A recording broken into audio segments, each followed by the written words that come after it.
Hello चाचा का स्वागत है आपके अपने यूट्यूब चैनल कंपोस्टर पर। आयुब क्या सभी होंगे। और आज का जो लास्ट पेपर था क्लास 10th वालों का काफ़ी अच्छा आ रखा था। अगर पेपर का टोटल बात करें ओवरऑल तो बहुत अच्छा पेपर आ रखा था, इजी पेपर आ रखा था। लगभग जितना बताया हुआ था अगर हम बात करें 80 नंबर के क्वेश्चन पेपर की, तो 80 में से 65 प्लस क्वेश्चन जो थे वो जो मैंने आपको इंपॉर्टेंट क्वेश्चन बताए थे उन्हीं में से आ रखे थे। आई होप कि बच्चों आप लोगों का पेपर काफ़ी अच्छा गया होगा। पूरा पेपर रिव्यू करने वाले हैं और हर एक क्वेश्चन का आंसर देखेंगे हम इस वीडियो में। बाकी अब लास्ट पेपर था आज का, तो नेक्स्ट जो क्वेश्चन रहते हैं बच्चों लोगों के कि रिजल्ट कब तक आएगा। ठीक है, तो रिजल्ट आप मान के चलिए नेक्स्ट मंथ यानी अप्रैल के 25 से 30 तारीख के बीच बीच में आप लोग का रिजल्ट में अनाउंस हो जाएगा। उसके बाद फिर इम्प्रूवमेंट और बैक पेपर के फॉर्म फिल स्टार्ट होना, ठीक है, शुरू हो जाएंगे। तो चैनल के साथ जरूर जुड़े रहिएगा, जो भी लेटेस्ट अपडेट रहती है वो आपको हमारे चैनल पर मिलती रहेगी। तो जिन बच्चों ने अब तक चैनल को सब्सक्राइब नहीं किया, चैनल को जरूर सब्सक्राइब कर लीजिएगा। तो सामाजिक का पेपर लास्ट पेपर था, फर्स्ट क्वेश्चन से स्टार्ट करते हैं। और नेक्स्ट देखो, सबसे फर्स्ट नंबर पर इसके जो एमसीक्यूज हैं वो लगभग मान के चलिए जितना मैंने आपको बताया था पीडीएफ में से जो इंपॉर्टेंट क्वेश्चंस थे उसमें से एक या दो क्वेश्चन अगर हम छोड़ दें इसमें वैकल्पिक प्रश्न, बाकी सारे उसी पीडीएफ में से आप लोगों के आ रखे थे।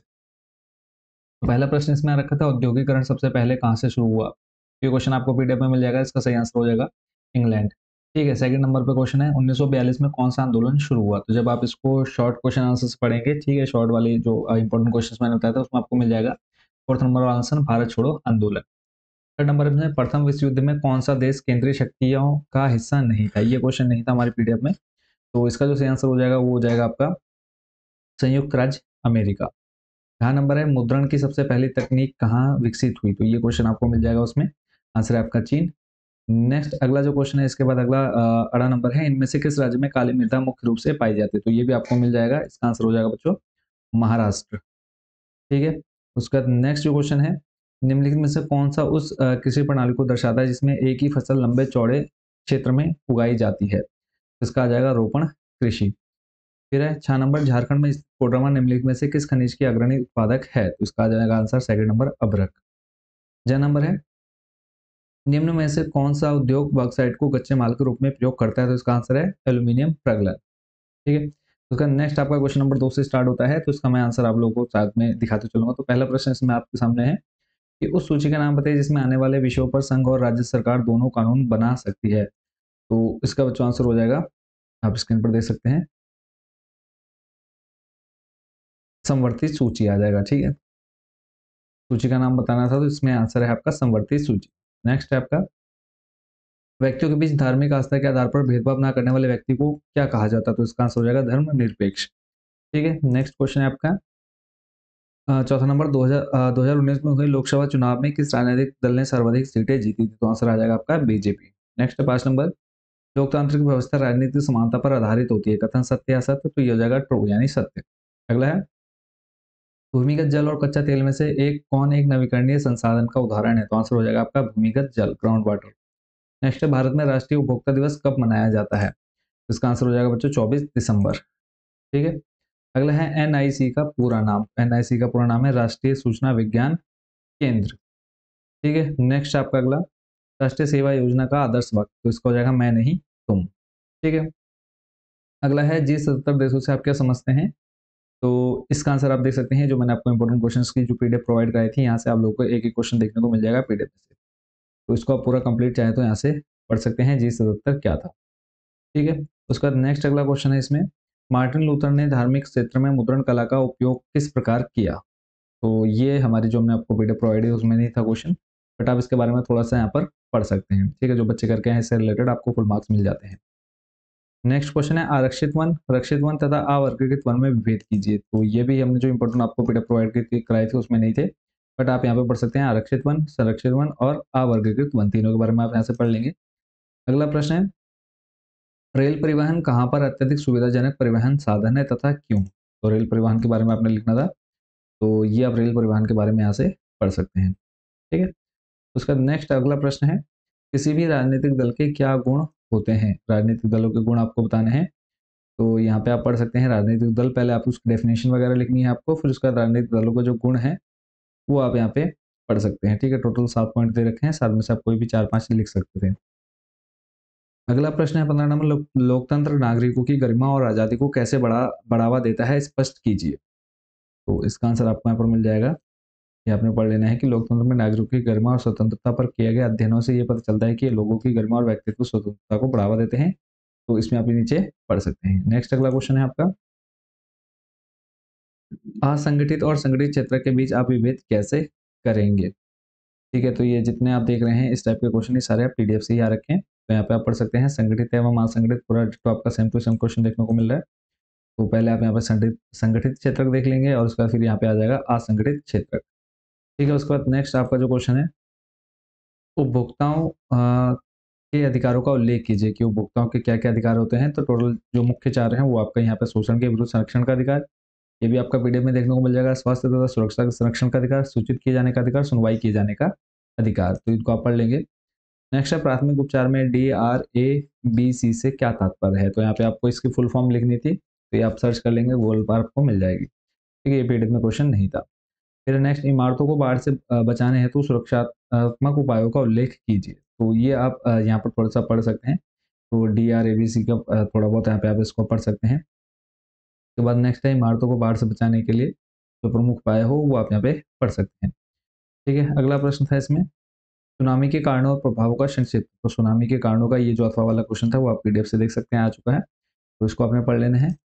नेक्स्ट है आपका 20 नंबर, पहले विश्व युद्ध ने भारत में राष्ट्रीय आंदोलन के विकास में किस प्रकार योगदान दिया, समझाइए। तो इसको आपने पढ़ लेना है। सुनामी के प्रभाव वगैरह पूरे डिटेल में आप पढ़ सकते हैं। बाकी ये प्रथम विश्व युद्ध में भारतीय राष्ट्रीय आंदोलन के विकास में किस प्रकार सहायता की, वो आप यहाँ पे और खा 2 पॉइंट दे दिए गए हैं, इनको आप आराम से पढ़ लेंगे। ठीक है, अगर आप इससे रिलेटेड लिख के हैं आपको फुल मार्क्स मिल जाते हैं। 21 नंबर है, फ्रांसीसी लोगों के बीच सामूहिक पहचान का भाव पैदा करने के लिए फ्रांसीसी क्रांतिकारियों ने क्या कदम उठाए। तो ये प्रश्न आप यहाँ पे देख सकते हैं, ये भी आपका पीडीएफ में से ही क्वेश्चन आया हुआ है। तो कंप्लीट आंसर आप यहाँ पे इसका देख लेंगे। ठीक है, जो बच्चे रिलेटेड लिख करके आए हैं आपको फुल मार्क्स मिल जाते हैं। नेक्स्ट आपका स्पिनिंग जेनी मशीन और रिंडर पेस्ट। तो स्पिनिंग जेनी मशीन क्या थी वो आप यहाँ पे पढ़ सकते हैं। ठीक है, क्योंकि ये जो थे मशीनों से जल्दी काम हो जा रहे थे। ठीक है, जो भी हो रहा था। फिर उसके बाद रेंडर पेस्ट है, रेंडर पेस्ट के बारे में आप पूरा ये क्वेश्चन देख सकते हैं, पीडीएफ से ही आ रखा है। नेक्स्ट है 22 नंबर, बताइए कि परंपरागत ऊर्जा कह रहा हूँ, वर्षा जल संग्रहण की पद्धतियों को आधुनिक काल में अपनाकर जल संरक्षण एवं भंडारण किस प्रकार किया जा रहा है। तो इस प्रश्न का आंसर आप यहाँ पे पढ़ सकते हैं। वर्षा जल संग्रहण के अंदर ही आपको इंपॉर्टेंट क्वेश्चंस मैंने दे रखा था पीडीएफ में, तो ये आपका कंप्लीट इसका आंसर हो जाता है। नेक्स्ट है आपका, अथवा में क्वेश्चन आया है कि आप ऐसा क्यों सोचते हैं कि भारत में सौर ऊर्जा का भविष्य उज्ज्वल है, स्पष्ट कीजिए। तो ये भी आपको इसी पीडीएफ में आपको इसका आंसर मिल जाता है। तो भारत में सौर ऊर्जा का भविष्य, ये कंप्लीट आपको इसका आंसर दिया हुआ है। ठीक है, उसके बाद नेक्स्ट अगला जो क्वेश्चन है वो है, भारत की संघीय व्यवस्था में बेल्जियम से मिलती जुलती एक विशेषता और उससे अलग एक विशेषता को बताइए। तो ये प्रश्न आपको यहाँ पर मिल जाएगा, भारत की संघीय व्यवस्था में बेल्जियम से मिलती जुलती एक विशेषता तो उससे अलग एक विशेषता बतानी है। तो भी आपको पीडीएफ में क्वेश्चन देखने को मिल जाता है, पहले और दूसरे करके आपको दे रखिए। इसी के अथवा में 1992 के संविधान संशोधन के पहले और बाद की स्थानीय शासन के दो महत्वपूर्ण अंतरों को स्पष्ट कीजिए। तो अंतरों को स्पष्ट करना है यहाँ पर। तो ये 1992 से पहले और 1992 के बाद। ठीक है, इनके बीच जो अंतर है वो आप यहाँ पे पढ़ सकते हैं। और आगे जाने से पहले बच्चों मैं आपको बता दूं कि जैसे आप लोगों का रिजल्ट आता है या उससे रिलेटेड जो भी अपडेट आती है तो आप हमारी वेबसाइट composer.com या फिर composer सर्च करके जा सकते हैं। कुछ ऐसे इंटरफेस आपको दिखेगा वेबसाइट, और यहाँ पे आपको ऑप्शन मिल जाता है बोर्ड रिजल्ट का। ठीक है, अगर आप इसको मोबाइल में ओपन कर रहे हैं तो आपके सामने ये 3 डॉट देखने को मिल जाते हैं। जिस 3 डॉट पर क्लिक करेंगे आपको थोड़ा सा नीचे आने पर आपको ऑप्शन मिल जाता है बोर्ड रिजल्ट।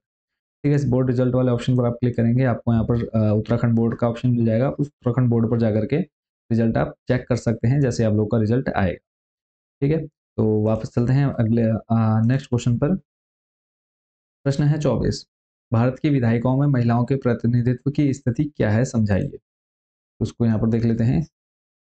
तो ये पूरा आप डिटेल में पढ़ सकते हैं, जो बच्चे इस क्वेश्चन के आंसर को करके आए हैं ये पूरा कंप्लीट इसका आंसर दिया हुआ है।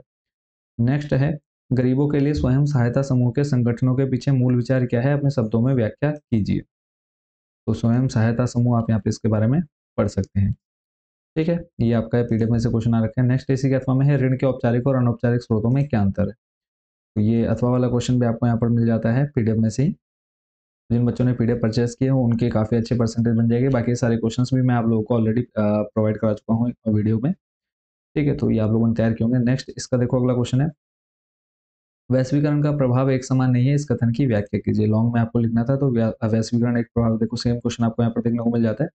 तो सकारात्मक प्रभाव, उसके बाद फिर नकारात्मक प्रभाव, ये आप पूरा यहाँ पर डिटेल में पढ़ सकते हैं। ठीक है, उसके बाद नेक्स्ट आपका है 27 नंबर। इसमें एक क्वेश्चन था कि जब इसकी मैंने इंपॉर्टेंट मैप की वीडियो बनाई थी तो उसमें एक क्वेश्चन का आंसर जल्दी के चक्कर में एक गलत हो गया है। मतलब ये 6 के 6 क्वेश्चन ही आपको हमारे जो मैंने आपको इंपॉर्टेंट क्वेश्चंस दिए हैं वो 6 के 6 क्वेश्चन ही उसी में से आ रखे हैं, बट एक क्वेश्चन का आंसर वहाँ पर गलत है। ठीक है, तो उसके लिए माफ़ी चाहूँगा आप लोगों से। तो बाकी अगर हम बात करें क्वेश्चन की, देखो जैसे दिसंबर 1920 में भारतीय राष्ट्रीय कांग्रेस का अधिवेशन कहाँ हुआ? ठीक है, तो इसका आंसर हो जाएगा आपका इसमें एक जगह सही करना है, 1920 में भारतीय राष्ट्रीय कांग्रेस का अधिवेशन ये आपका नागपुर में हुआ। ठीक है, पहले वाले का आंसर हो जाएगा नागपुर, इसमें कॉपी में थोड़ा गलत हुआ है, नागपुर में हुआ। उसका सेकंड वाला है चंपारण सत्याग्रह आंदोलन। ठीक है, तो चंपारण सत्याग्रह आंदोलन का, तो चंपारण सत्याग्रह आंदोलन जो वो आपका बिहार में दिसंबर 1920 में भारतीय राष्ट्रीय कांग्रेस का अधिवेशन ये हुआ आपका नागपुर में, और चंपारण सत्याग्रह आंदोलन बिहार में।